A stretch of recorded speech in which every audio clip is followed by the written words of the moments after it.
What is going on? I am Matt O'Leary back with another video, and today what I wanted to get into was a trade that an ESPN insider tried to say would be a good idea for both sides between the New York Jets and the Cincinnati Bengals. I absolutely despise this idea. I hate it.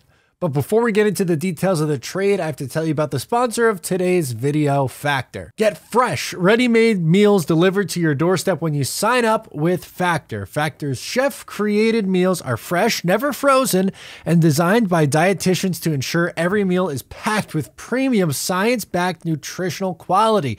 No more meal prep, no more dishes, no more unhealthy fast food. Factor offers the most convenient way to eat well while eating right.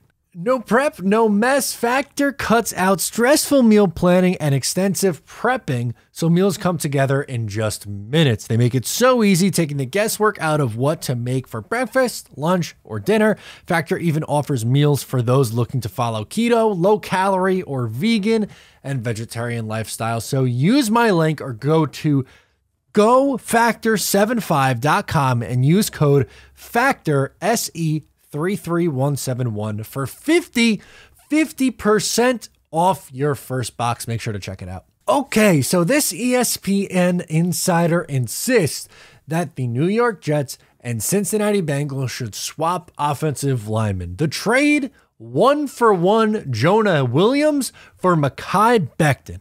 Now, Jonah Williams has a $12.6 million cap hit in the final year of his fifth-year option. So he's going to make a little bit more than Mekhi Becton, who's entering his final year. Yes, yep, that's right. His final year of his rookie deal, which is his fourth year in the NFL. His cap hit is $5.8 million. Does this deal make sense for the New York Jets? Absolutely freaking not. And I know that Mekhi Becton hasn't been on the field in 2 years. I understand that. And Jonah Williams has been a starting left tackle, but he hasn't been good. Williams absolutely stunk last year. Stunk. He allowed 12 sacks, 6 hits, 25 hurries, and a whopping 43 pressures with four penalties on top of that. And the reason why he's on the market and the reason why he asked for a trade is because the Cincinnati Bengals went out and spent money to try to improve their left tackle position, and Jonah refuses to switch sides and play on the right side. I'm all set, man. I'd rather take my chances with Dwayne Brown than try to run it back with Jonah Williams, or even just wish or hope that Mekhi Becton could stay healthy. He's cheaper and his upside is exponentially higher than Jonah Williams. Jonah Williams is a bottom tier starting left tackle in the league.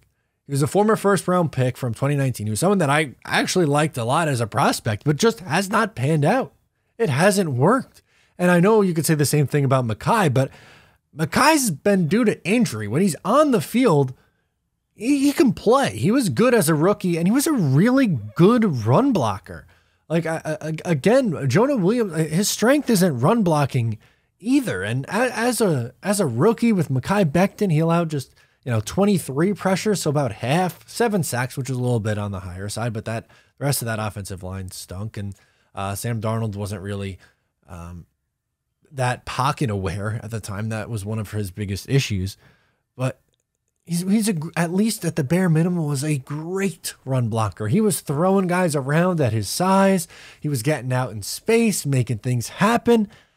Jonah Williams is not that. He's not a very good run blocker, nor can he pass protect.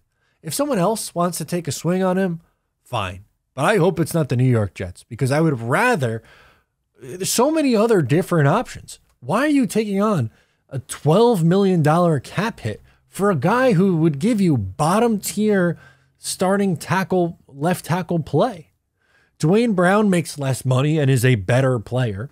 Mekhi Becton, who I just mentioned, would be a higher ceiling guy if he could stay healthy than Jonah Williams. Or you could use the 13th pick in the NFL draft and take Paris Johnson, Peter Skoronski, Broderick Jones, one of those three guys. I would rather take my chance on one of those three guys being able to, come in and play as a rookie and maybe pan out than I would try to run it with Jonah Williams, who's just shown over the last few years he's part of the problem in Cincinnati.